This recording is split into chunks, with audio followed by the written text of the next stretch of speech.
आज हमारे साथ में कांग्रेस सेवा दल के प्रदेश महासचिव जोगिंदर चौहान जी हैं, जो किसी परिचय का मोहताज नहीं है, जिन्होंने छात्र राजनीति से लेकर आज तक राजनीति में लंबी लड़ाई लड़ी है।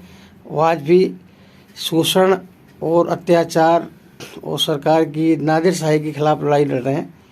और आइए बात करते हैं चौहान साहब। चौहान साहब, आपका बहुत बहुत स्वागत है। और आप बताइए कि क्या स्थिति है करनाल में? करनाल में छोड़ो, पूरे हरियाणा के अंदर एक तरफा चुनाव है। कांग्रेस का मूल्य है, कांग्रेस की सरकार आएगी। कारण ये है कि जनता दुखी हो गई है। आज बेरोजगारी चरम सीमा पे है, आज महंगाई चरम सीमा पे है, बेलगाम अफसर हो रहे हैं जो कि भाजपा के नेताओं ने कर रखे हैं। भाजपा के नेता, इनके जब अफसर पकड़े जाते हैं तो उस अफसर को बचाने के लिए सारे भाजपा के नेता एक लाइन में खड़े हो जाते हैं। औरों को भ्रष्ट कहते हैं, अपने आप महाभ्रष्ट आएंगे। भाजपा जितनी बड़ी भ्रष्ट भाजपा है, इतनी कोई नहीं है। तो इसलिए हरियाणा के अंदर कांग्रेस सरकार आने जा रही है। और करनाल के अंदर यहाँ पर लोकल में इनका मुख्यमंत्री तक आएगा। तो चौहान साहब, आप जैसे अभी ईडी के छापे राहुल जी के ऊपर मारे, उनकी संपत्ति जब्त की। ईडी का जब भी चुनाव आते हैं, जब भी ईडी का मिसयूज करती है भाजपा, जबकि अपने लोगों पे नरेंद्र तोमर के बेटे के ऊपर भी आरोप लगे और भाजपा ने तो वहाँ ईडी नहीं गई, यहाँ ईडी आ गई। एक देखिए, आपने अडानी की बंदरगाह है, बंदरगाह के ऊपर कई क्विंटल नशा पकड़े गया था, जो कि ड्रग्स के रूप में था। उस ड्रग्स का ध्यान भटकाने के लिए शाहरुख खान के छोकरे पे 200 ग्राम या 150 ग्राम कितनी ड्रग्स पकड़ी गई थी, उसको दिखाने लग गए और उससे ध्यान हटा दिया। ये भाजपा है जो कि मीडिया, खास तौर पर बड़ा मीडिया, इनकी सपोर्ट करता है। कभी भी अखबार में नहीं आने देगा। शाह के लड़के ने 50,000 की कंपनी को 50,000 करोड़ की बना दिया है। वो कैसे, कितने परसेंट?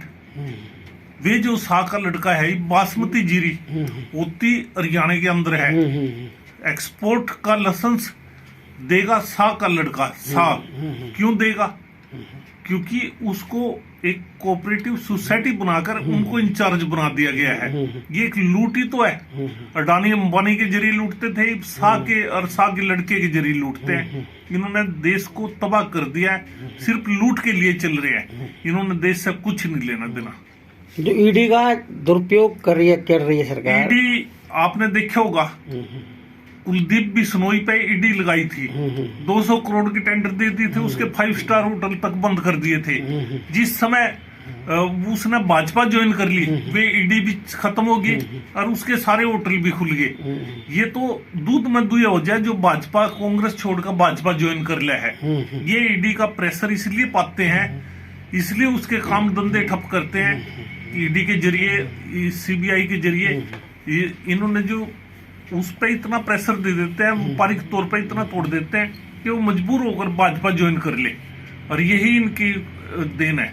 चौहान साहब, आप पे भी दबाव बनाया इन लोगों ने। सरकार ने जब राहुल गांधी जी को आपने यहाँ रोका, राहुल गांधी जी आपके यहाँ रहे, तो फिर आप पे भी दबाव बना। राजनीतिक प्रतिशोध आपके से मेरे सामने ये 10 महीने से द्वार कर रखी है। मेरे पंप पे काम बिल्कुल ठप हो गया है। जबकि किसी भी पंप है, जीटी रोड पे जो पंप है, सीधे रास्ते होते हैं, हमारे रास्ते बंद कर दिए।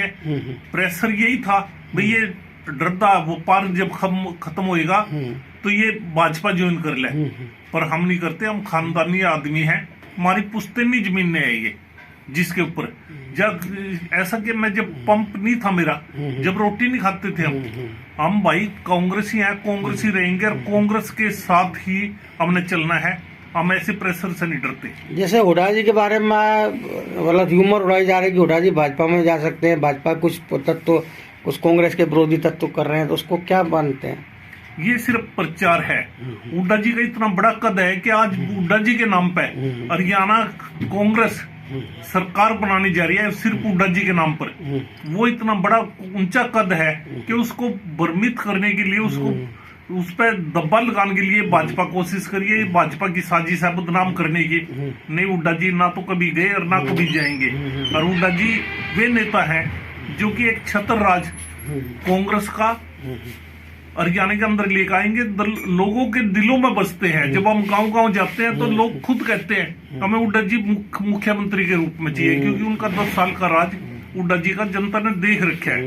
चौहान साहब, जब भी इलेक्शन आते हैं सरसे वाले साल को बाहर पेट्रोल दे दी जाती, बाहर निकाला जाता है। अब फिर चुनाव आने वाले हैं, उनको बाहर पेट्रोल दे दी गई है। राजस्थान चुनाव को प्रभावित करने को लेकर ये तो देखो इनकी मनमर्जी है, वोटें लेनी इन्होंने, उसके साथ 5 करोड़ जनता है। जनता की वोटें लेने के लिए उसको अरबा काटते हैं, और जनता की जो राजनीति करता है वो ऐसी अच्छे हथकंडे अपनाता है। ये अच्छे हथकंडे है, वास्तव में किसी भी सजा अब तक की प्रोल नहीं होया करती है, ये गलत है। 5 राज्यों के चुनाव होने वाले हैं, उसमें क्या रहने वाला है?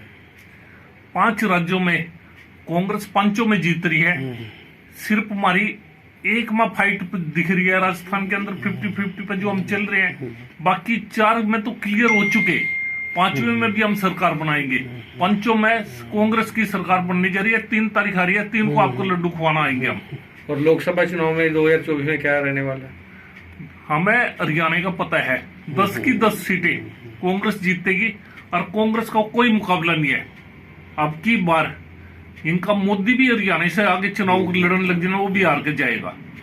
चौहान साहब, दूसरी बात यह है कि अगर आपको घरौंडे से आपको अवसर दिया गया तो आपकी क्या प्राथमिकता रहेंगी? प्राथमिकता तो सबसे पहले बेरोजगारी के ऊपर लगाम लगाने की होगी, एरिया क्षेत्र का विकास करने के ऊपर होती है। हमारी प्राथमिकता ये है कि जनता के बीच में जाकर पूछे जाए भाई एजुकेशन का क्या सिस्टम है, जो इन्होंने स्कूलों का नाश किया है। आज स्कूल के अंदर स्टाफ है नहीं, और जो प्राइमरी स्कूल है या मिडिल स्कूल है, गवर्नमेंट स्कूल है, उनका बेड़ा गर्क कर दिया है। तो वास्तव में इन्होंने एजुकेशन का स्तर गिरा। हम सबसे पहले एजुकेशन पर ध्यान देंगे, हमारी प्राथमिकता एजुकेशन होगी। चौहान साहब, आप नगर निगम में भी रहे हो, आप अगर देखा जाए तो मेयर मेकर रहे करनाल में, अगर मतलब देखा जाए तो आप मेयर बनाने में आपका बड़ा योगदान रहा, तो क्या नगर निगम और स्मार्ट सिटी को लेकर आप संतुष्ट हैं कि स्मार्ट सिटी को लेकर जो विकास हुआ है, जो नगर निगम को लेकर डेवलपमेंट हो रहा है? लूट के सिवाय कुछ नहीं है नगर निगम आज की डेट में। यदि जितना पैसा आ रहा है उसके अंदर बड़ी मुश्किल तक 20% भी पैसा नहीं लगा रहे, बाकी सारा अफसर और ये मिलकर, जो अधिकारी है मिलकर आपस में बांट लेते हैं। ऐसा कोई भी अधिकारी नहीं जो साफ सुथरा हो, जो वाज ठास के। इनने गेट बनाया था 2,73,00,000 का, और उसी का ठेकेदार, आपकी प्रेस से हमें पता चले था, ठेकेदार ने बयान दिया था कि ये गेट मैं 35 लाख में बना के देता हूँ, जो 2,73,00,000 का, और वो भी चंबी तरफ था ठेकेदार कि इतना पैसा मैं तुमको 35 लाख रुपए दो और ये गेट बना के देता हूँ। यदि उस गेट पे 50 लाख भी लगा देते, हम ये नहीं करते ये भ्रष्ट है, पर इन्होंने तो इसको कम से कम 5 गुना से भी ऊपर कर दिया खर्चा इसका। तो 10 गुना तक खर्चा ले जावा है, तो इसका मतलब लूट तो है। भाजपा की लूट इतनी ज्यादा है कि ईंटों के ऊपर दोबारा ईंटें लगा दी जावा है। जो कॉलोनियां कच्ची पड़ी है वहां पर काम नहीं करते, और पक्की कॉलोनियों में टैलों के ऊपर टैले लगाई जा रही है। चौहान साहब, अंतिम सवाल ये था कि आप पार्षद भी रहे, और अधिकतर पार्षदों का यहाँ दर्द है कि उनके अफसर सुनते नहीं है, उनको दबा के रखा जा रहा है, उनके काम नहीं होते।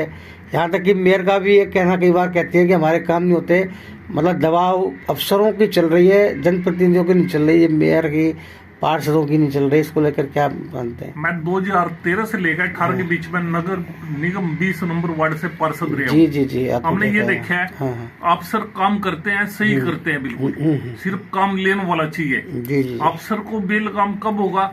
जब खुद भ्रष्ट एमसी हो जाएंगे, नगर निगम के पार्षद भ्रष्ट हो जाएंगे, मेयर भ्रष्ट हो जाएगी, तो जब जाके ये कार्य होता है। आज वे अपनी लूट करने के लिए अफसरों पे इल्जाम लगा रहे हैं। वास्तव में अफसर भ्रष्ट जब ही होता है जब वे उन पर पैसे मांगते हैं। इसका मतलब पार्षद पैसे मांग रहे हैं, पार्षद के साइन के बिना कोई भी टेंडर पास नहीं होता, कोई पेमेंट नहीं होती, तो कैसे हो रही है उनकी पेमेंटें? इसका मतलब तो अफसरों से मिलकर ये खुद खा रहे हैं। पार्षद भ्रष्ट हो रहे हैं आज की डेट में। मुख्यमंत्री को लोग ईमानदार कहते हैं, मुख्यमंत्री ईमानदार है, क्या मुख्यमंत्री को ईमानदार मानते हो आप? यदि नीचे प्रशासन भ्रष्ट है तो मुखिया दोषी पाएगा, हाँ, तो मुखिया भ्रष्ट मान्य जाएगा। यदि अफसर भ्रष्ट है, निचले एमएलए भ्रष्ट है, निचला कैबिनेट मंत्री भ्रष्ट है, तो इनका ऊपरला तंत्र जो हेड बैठा है मुख्यमंत्री के तौर पे, वो भ्रष्ट है। कौन सा अंतिम सवाल संगठन को लेकर था कि संगठन को किन लोगों को जिम्मेदारी देनी चाहिए, किस तरह के लोगों को टिकट में आगे लाना चाहिए। तो आपके हिसाब से आप एक अच्छे कार्यकर्ता है, सीनियर कार्यकर्ता है, तो आप किन पैरामीटरों को मानते हैं जिन पे खरा उतरने पर ही संगठन में रखा जाए और टिकट का मौका दिया जाए? संगठन के अंदर ईमानदारी सबसे पहले देखी जाए जी। और भ्रष्ट आदमी को दूर करे जाए। वास्तव में तो हमारी हाई कमांड 4 सर्वे करवा रही है, 5वां सर्वे भी हो जाएगा चुनाव से पहले। तो सर्वे के हिसाब से यदि टिकटें दी गई तो हम साफ कहते हैं साफ आदमी आएंगे और साफ ही चेहरे आएंगे जो कि भ्रष्ट नहीं होंगे। यही कारण है कि उस पे अमल करे जाए, जो इनकी इंक्वायरी करी जाए, इन पे हर तरह की रिपोर्ट हुआ है, सीआईडी की हो, आईबी की हो, इंटेलिजेंट ब्यूरो की हो, प्रेस की हो, उसके बाद 3 ऑब्जर्वर आते हैं, सारी रिपोर्टें यदि मिला ली जाए और उनमें जो टॉप में है उनको टिकट दे दो, अपने आप साफ प्रशासन आएगा, साफ हमारा तंत्र साफ हो जाएगा। बिल्कुल। बहुत बहुत धन्यवाद आपका सर।